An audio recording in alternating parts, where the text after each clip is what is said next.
So I spent the best part of last year working on a documentary about my own happiness, trying to see if I can actually train my mind in a particular way, like I can train my body to end up with an improved feeling of overall well-being. Then this January, my mother died, and pursuing a film like that just seemed the last thing that was interesting to me. So in a very typical silly designer fashion, after years worth of work, pretty much all I have to show for it are the titles for the film.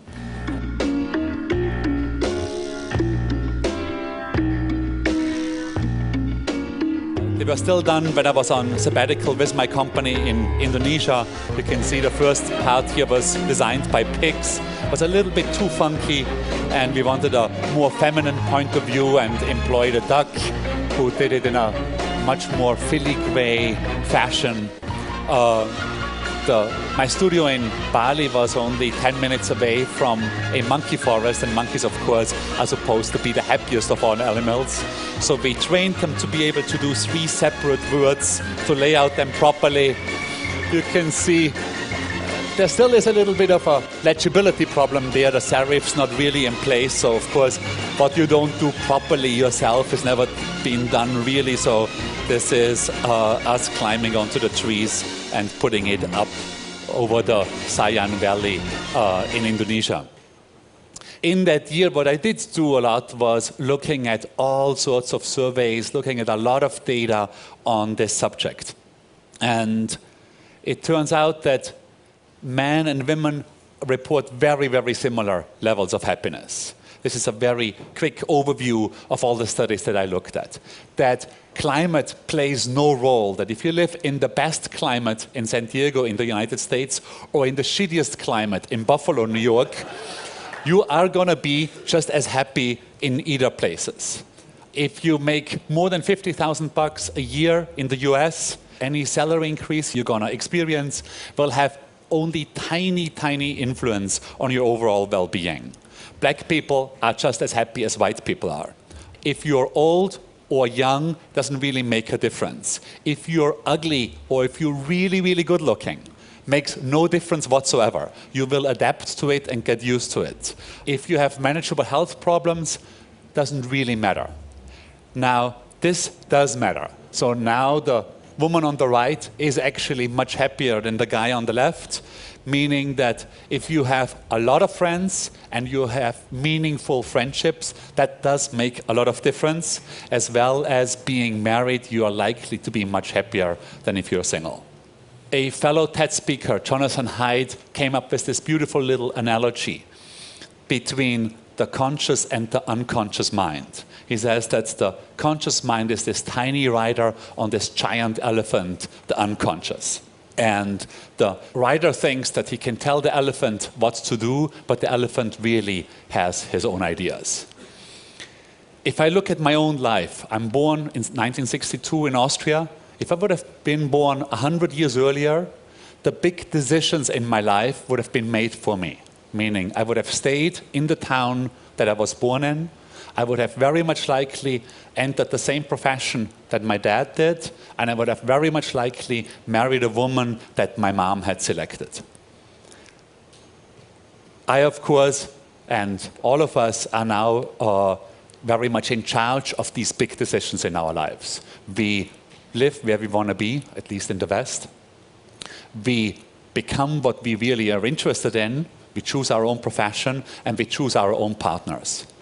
And so it's quite surprising that many of us let our unconscious influence those decisions in ways that we are not quite aware of.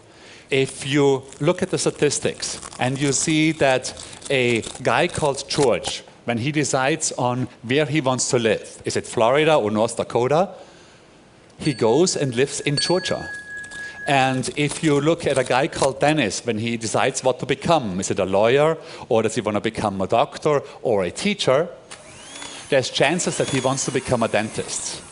And if Paula decides, should she marry Joe or Jack, somehow Paul sounds the most interesting. And so even if we make those very important decisions for very silly reasons, and it is statistically true that there are more Georgias living in Georgia, and there are more Dennises becoming dentists, and there are more Paulas who are married to Paul than statistically viable. Now, I, of course, thought, this is American data, and I thought, well, those silly Americans, they get, influenced by things that they're not aware of. This is just completely ridiculous. Then, of course, I looked at my mom and my dad, Carolina and Carl, and grandmom and granddad, Josephina and Joseph. So I am looking still for a Stephanie. I'll figure something out. If I make this whole thing a little bit more personal and see what makes me happy as a designer, the easiest answer, of course, is do more of the stuff that I like to do and much less of the stuff that I don't like to do. For which it would be helpful to know what is it that I actually do like to do. I'm a big list maker, so of course I came up with a list. One of them is to think without pressure. This is a project we're working on right now with a very healthy deadline. It's a book on culture, and as you can see, culture is rapidly shifting around. Doing things like I'm doing right now, traveling to Cannes. The example I have here is a chair that came out of the year in Bali, clearly influenced by local manufacturing and culture. Not being stuck behind a single computer screen all day long, and we here and there quite consciously design projects that need an incredible amount of various techniques, just basically to fight straightforward adaptation. Being close to the content, that the content really is close to my heart. This is a bus or vehicle for a charity, for an NGO that wants to double the education budget in the United States. Carefully designed, so by 2 inches it still clears highway overpasses. Having end results, things that come back from the printer well, like this little business card for an animation company called Sideshow on lenticular foils.